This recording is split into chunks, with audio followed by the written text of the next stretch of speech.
Hello there. Welcome to this video where you get to learn more on how you can approach various GMAT questions in the GMAT exam. In these videos, we do select questions from various topics and we walk through them together with you to show you how you can approach the questions using various strategies as you learn better approaches and also probably gain a better understanding on how you can do so. My name is Joshua Obuya, trainer and a mentor the Kenya Edit program under the GMAT training section. Welcome aboard and hope you will learn more. Thank you. In this session, we'll be looking at overlapping sets. This topic can be viewed as a category under the algebra topic, which is quite a huge topic. And it's because its questions pretty much actually take the algebra kind of approach. And we'll be looking at how do we approach these questions in the GMAT exam. Secondly, also like to mention that these questions are quite a small section of the exam. Really, very few questions you really encounter this topic in a typical exam, but they're still worth knowing because there could be actually a differentiator between one score from another. So that said, I think we'll just dive into it and we'll just take a look at questions and how to approach them. So the first questions we look at are normally the easy questions. These are questions which are pretty much, many students don't have a problem getting the correct answers. So that's why they are easier. This is in the sub 600 level difficulty. So why don't you go ahead and pause and attempt this question, then you can pause and join me as we tackle it together. If 30% of the students in an MBA program had read the work of Shakespeare, that 5% have read the work of Peter Drucker, and the 5% had read the work of both Shakespeare and Peter Drucker. What percent of the students had read the work of neither Shakespeare nor Peter Drucker or Drucker? Whatever the name is, I don't know the pronunciation. So how do you approach this question? This question is pretty much direct for this level of difficulty. You just need to know what needs to be done, plug in the values and solve for the missing number or the missing value that you've been asked about. So there are two approaches you can use. You can use either the Venn diagram or you can use the matrix method. We'll use both just to see how both of them tend to play. So for the matrices, normally works best if you have, it actually works best if you have if you can actually split your data into two categories, where there is one found, then the other part not found, then the two categories. So let's say we have, in this case, we have Shakespeare, that's S, and then not read Shakespeare, NS. Then you have Peter Drucker, the rows, then you have no Peter Drucker. So this can take any form. Whenever you have questions, if you can split them into this kind of format in a matrix, it tends to be pretty much direct approach in my view, and I prefer this approach to many approaches when it comes to any question that I can be split in this way. This way you can even tackle questions of higher difficulty that can be split into this kind of format. So let's see, what are we told about this? So we have actually Shakespeare on this column. The whole of this column actually is for Shakespeare, and the whole of this row is for Peter. So 30% have read the work of Shakespeare, so you can just write 30. This is the percentage. Everything is in percentage. We can just have it as 30. And then you have 35% for Peter, so we have 35. All of which, if you add across, if you add actually across the rows, should add up to 100%, and also down also should also add up to 100%. That is what the rules of this matrix should be. Those who haven't read Shakespeare are pretty much 70%. And those who haven't read Peter Drucker's work are 65%. So that is what we have. So what else have we been told? That 5% read the work of Peter, and 5% had read the work of both Shakespeare and Peter. So Shakespeare and Peter is this cell right here. This cell here, that's where we have Shakespeare and Peter, and that is 5%. Therefore, we're being asked for those who've not read neither Shakespeare nor Peter's work. That is this cell here. So if you can find any value that across actually in this, if you can find those who read Shakespeare but not Peter Drucker, or those who read Peter Drucker, not Shakespeare, you can use that to solve for this because they all add across to 30%, okay, across to 35% and vertical to 30% for Shakespeare. So in this case, we have 25 who have not read the work of Shakespeare, No, actually, they haven't read the work of Peter, but they've read Shakespeare. And then this on the other hand, we have 30% who've read the work of Peter, but not Shakespeare. Since we have this not remaining part, 25, 65 minus 25 should give you this. This is 40. 70 minus 30 should give you this is 40. That's 40%. Either way, it gives you 40%, and your answer is D. Now, how would you go about solving this same question with a Venn diagram? So for a Venn diagram, if you have two, we have, let's say, two circles there, overlapping sets. These are sets. So you have Shakespeare, and then you have Peter Drucker here, and then you have a whole universal of sets that you do have of those who may not. So this area around surrounding these two sets is actually those who have not read. Those who have not actually are not part of any of the figures that you're talking about. So here we can talk of them being, let me use a different color. You can use and label this A, B, C, and D. So in these ones, since the percentages, everything will add up to 100%. So you have A plus B plus C plus D is equal to 100%. And by A we mean this is only those who've read Shakespeare only. Those who've read both Shakespeare and Peter are B. Those who've read Peter only, C, and those who've read neither of them is D. So if you add all that, you get 100%. So now we get to see where else do we have now? How do you substitute these values? 30% have read the work of Shakespeare, and those who read the work of Shakespeare and the whole of Shakespeare's set is A plus B. So A plus B is equal to 30. And then those who read the work of Peter, that is B plus C. B plus C is equal to 35. And those who read both Shakespeare and Peter, that is B, in this case, is equal to 5. So being asked for which value? Those who've read neither. So being asked for D. Being asked for D, the value of D. What is D? Question mark. So if you add all this, then we can get 100. So from this, using the value of B, we can get A is equal to 25. And then C is equal to 30. So you have 25 plus 5 plus 30 plus D is equal to 100. D is equal to 100 minus, is equal to 30 minus 60 is equal to 40. Still gives you the same answer. So whichever route you feel should be easier for you, you can take that approach and use that to get your answer. So let's go a step higher. This is also a sub 600 level, but I would classify it very close to 600 or slightly above 600 because of the technicalities involved in it. But nonetheless, it's viewed to be a sub 600. The reason I do so because it tends to be a bit of a challenge in terms of approaching this kind of questions on overlapping sets. And this is because this question deals with fractions only. So you can pause the video, attempt it, then come back and join me as we look at it together. At a certain conference, 3 over 8% of the attendees were male, and 2 out of 5 of the male attendees were US citizens. If 4 out of 5 of the female attendees were US citizens, what fraction of the attendees at the conference were not US citizens?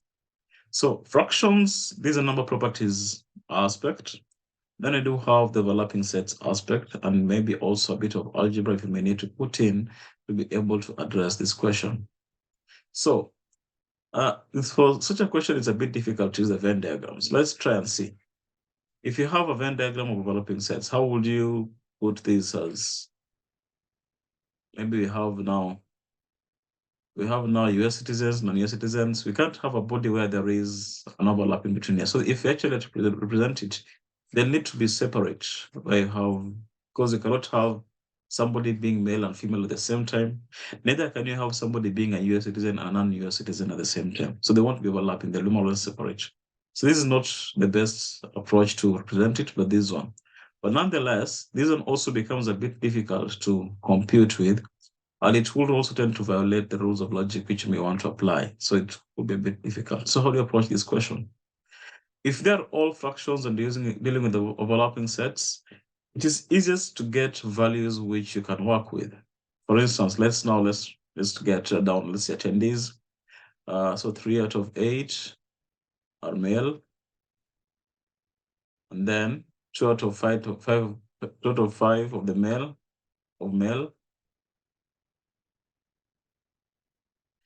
are actually US citizen. So US male, call them that. Then 4 out of 5 of the female are US citizens. So if 3 out of 8 are male, then that means 5 out of 8 are female.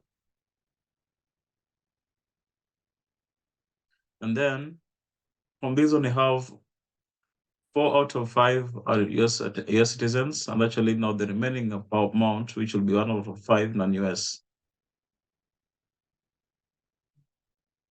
US female.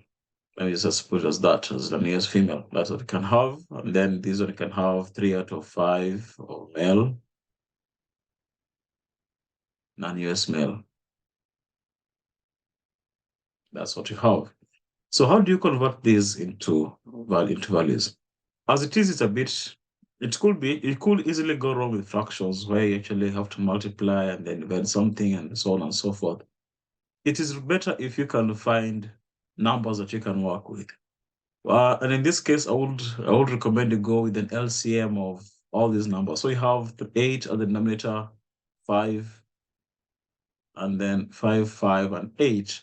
The LCM of 8 and 5 is 40. So we can actually use 40 as actually the number of attendees, if you may say, for that reason. So let's say we have 40 as the number of attendees. Now with that one, we can easily find. So they're all 40 attendees. So for the male, you can have them as 3 out of 8 times 40. You can change the color to make it a bit more distinct. 3 out of 8 times 40, that will go here once, will go here 5 times, that will be 15. Then those who are actually male, how many? We can actually total 5 of the males, that is total 5 or 15. How many will that be? It will go here once, it will go here 3, so that is 6 who are male. And then we can have the non-US. Well, how many? Now actually 15 minus 6 will be what? 9. Should just be 9. 15 minus 6 is 9 for non-US. And then for the females, we have 5 out of 8 times 40, which will be also equal to 40 minus 15, which is 25. And then a fifth one on US and a 4 out of 5 are US. Because the question asks us for those who are not US, you need to add those non-US male and non-US female. So 1 out of 5. A fifth, 4 or 5 of the female attendees are US citizens. So a fifth of the female attendees are not US citizens. So 1 over 5 times 25. How much would that be? That will be 5 women. So if you have these one now, you pretty much actually filled the matrix if actually go the matrix route. But still also from this, if you can figure the logic of non-US male and US female is 9 plus 5, which is equal to 14. And how many attendees you have in total? You have 40. So if you simplify this, 2 will go here 7 times, 2 will go here 20 times. So 7 out of 20 is the proportion of non-US citizens who are in attendance. So that is actually how you can go about this. The same thing, if you have to choose to use the Venn diagrams as well, let's say now you have your attendees as 40, let's say you call them as male, then you have female, then you have US and non-US. Just doing a sketch here just to replicate the same since you have the answer. So the male are how many? 3 out of 8. Now our calculation was how many? 15. And the females are how many? 25. Because it all adds up to 40. And then non-US, what else do we have? Non-US male are actually 9. Non-US male are 9. Then the US female are how many? Because US female, it was 4 out of 5. Okay, non-US female, we have them as 5 as well. But if you'd gone the other route of 4 over 5 times 25, the number of females, how much will this be? It will be 20. This will be 20. And for actually those are US males are 6. So you see, all of it tends to just also add up. So still add 9 plus 40, 9 plus 5, which will give you 14 or 40. 6 plus 2, 6 plus 20, 26. So if you ask any question from this actually on this matrix, if you have it filled up, you can answer any question you asked. That's probably the beauty of the matrix. It solves for you any possible question that you may see. And you will see that when it gets to data sufficiency, which now this approach really comes in very, very handy. But nonetheless, this approach 14 out of 20 simplified, you get 7 out of 20. Still, that is still the same approach. So numbers are easier to work with in this question. I think that is why it's of low difficulty. But trying to put the fractions in the matrix can be a bit of a challenge to many students, and that's why it will not be recommended. And yeah, and that's why maybe it would be high difficulty. But this is how at the end of the day, you need to simplify your question, be able to solve it, and get your correct answer. You are watching Success with Bob Mwiti Show, presented to you by Upstack America. Upstack America is a consulting company that helps immigrants find amazing higher education and job opportunities in the tech industry in the United States. You can find our programs by going to www.upstackamerica.com. Upstack America, we wake you up to the unlimited potential. Now let's go to a notch higher. A 600, 700 level difficulty question. And this question we do have, it's quite wordy, and this will put off some people. But let's see. Pause the video, attempt it, then you can pause and start. You take it together. There are 816 students enrolled at a certain high school. Each of these students is taking at least one of the three subjects: economic, geography, and biology. The sum of the number of students taking exactly one of these subjects and the number of students taking all three of these subjects is 5 times the number of students taking exactly 2 of these subjects. The ratio of the number of students taking only 2 subjects, economics and geography, to the number of students taking only 2 subjects, economics and biology. The number of students taking only 2 subjects, geography and biology, is 3 to 6 to 8. How many of the students enrolled at this high school are taking only 2 subjects, geography and biology? That's a question being asked. Quite wordy, lots of things. And this question, such type of questions, now what makes them difficult is because they have several aspects. We see overlapping sets and we see ratios as well. And there's a bit of algebra because they need to form some algebraic equation or expressions and then solve them to get your answer. Now, can we use matrix to solve this? It is advisable to avoid the matrices if you can actually have more than 2 columns. In this case, we'll have economics, non-economics, then you have geography, non-geography, then you have biology, non-biology. How do you plug them together? It will take you more time. So that will not be a recommended approach. So the Venn diagram tend to be a better approach for this one. For instance, let's now draw it and see.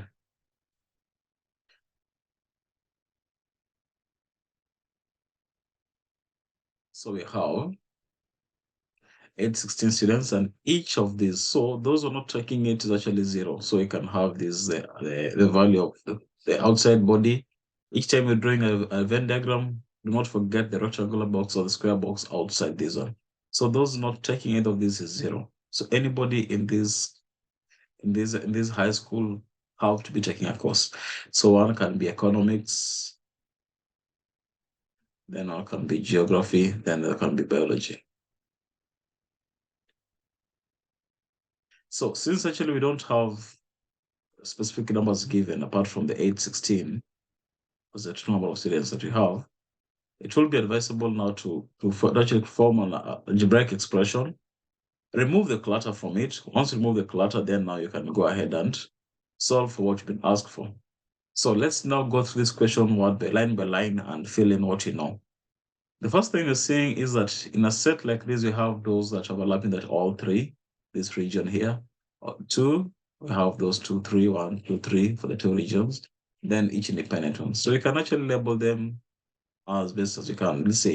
Let's label them A for those taking only economics, B, those taking only geography, and C, those taking only biology. Then D, as in dog, for those taking economics and geography. Then E, for those taking economics and biology. F, those taking biology and geography, and G taking all three. So that's what we have. So if you add all these numbers independently, like those are A alone plus D alone plus D, B alone, all of them should give you 816. So A plus B plus C plus D plus E plus F plus G is equal to 816. That is what we have. So the next part we've been told is that the sum of the number of students taking exactly one of these subjects and the number of those taking all three of these subjects is 5 times the number of those taking exactly 2 of these subjects. So exactly one of these subjects, that is A, B, and C, A plus B plus C. What else have we been told? Exactly one of these subjects and the number of students taking all three of these subjects, all three plus what? G is what? Is 5 times the number of those. So it's equal to 5. The number of what? Since actually be times 5 times the number of those taking exactly 2. That means all of them. Yeah, so those taking only 2 is D, E, and F. D plus E plus F. That's the next thing we've been told. Now, what else have we been told? The ratio of number of students taking 2 subjects, that is geography, economics and geography, that is D, 2 subjects, where are we? The ratio number of, here's where we are, let me mark it just to see. The ratio number of those taking exactly 2 subjects, economics and geography, 2 taking economics and biology, that is E, 2, let me just erase that. It's supposed to be a Roman, to be a column, not a line. E2, where was my mark? Biology, 2 the number of students taking 2 subjects, geography and biology, that is F. Is what? It's 3 to 6 to 8. 3 to 6 to 8. How many of those enrolled at this high school are taking only 2 subjects, geography and biology, that is F. So the question asks us to find F. So now we have our word equation simplified into a diagram and some expressions. Now let's go step by step and solve them. Now what do you need to solve? We need to find only F. What's the value of F? F, those taking 2 geography and biology here, F. So we need to find the value of F. So since you have this as an expression here, the ratios of D to E to F, if you have ratios, algebraically, it can be expressed as actually having X as the value that is there. So you can have D, you can have 3X, this is 3X to 6X to 8X. So of which this expresses the value that you can assign to D, E, and F. So D can be 3X, E can be 6X, and F can be 8X. That's what you can assign from this. This is what actually can assign. So the value of X which we'll be looking at, F, is also equal to 8X. So if we get the value of X, we can get the value of 8X. And also from that expression, we can be able to solve for the value of F, which is those taking biology and geography. So back to a big question. If we look at this statement as it is, these expressions, A, B, C, D, E, F, G, A, B, C, G, D, E, F. Can we isolate, because we have this first one equal to 816, the second one equals 5 times the other one. Can we isolate this identical term, DEF, from this part, DEFG? Can you isolate that? If you can isolate that, then those two can be equal, and you can have 2 equations. So let's see. So DE and F can be equal to 816 minus ABG. So let's see. A plus B plus C plus D plus E plus F plus G is equal to 816. Now, we would like to rewrite this expression to match an equation that we already have. Like for instance, now you see there's E and F on one side, then A, B, C plus G on the other side. Then we can equate them be equal to each other. So A plus B plus C plus D plus G, actually plus G, yes, plus G is equal to 816 minus E plus F. That is what we have. But remember, E plus F can also be expressed as 3x plus 6x plus 8x. That's what we have for the values of each of them, 3x plus 6x plus 8x. So what do we have? This is equal to 816 is equal to 3x, 816 minus, rather. Let me just remove that. Bad. 816 minus 3x, 6x, and 8x.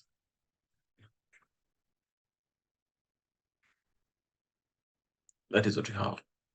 So A, B, C plus A plus B plus C plus G is equal to 816 minus 3x, 6x, plus 6x plus 8x. So each simplify this, we'll have 816 minus, this is 1417x.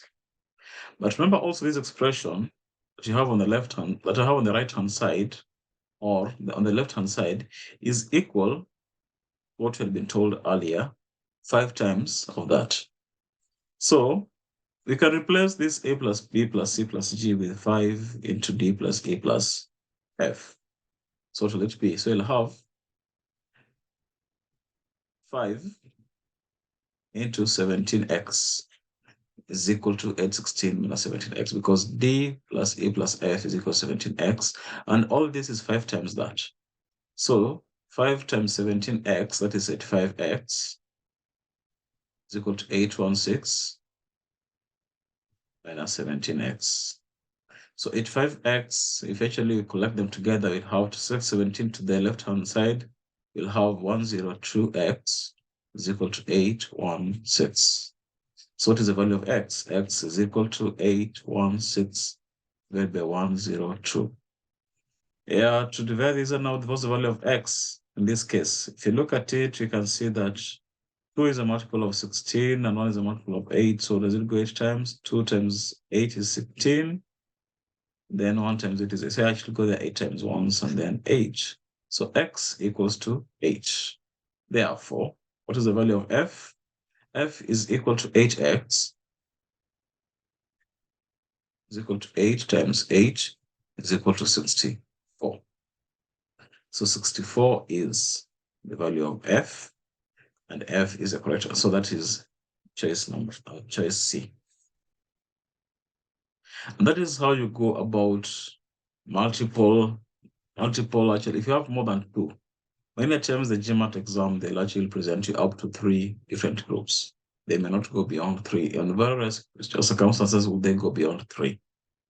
Yeah, but nonetheless, if that is what you're presented with, this is how you approach it. So you find an algebraic way of expressing it, then approaching it to get the answer.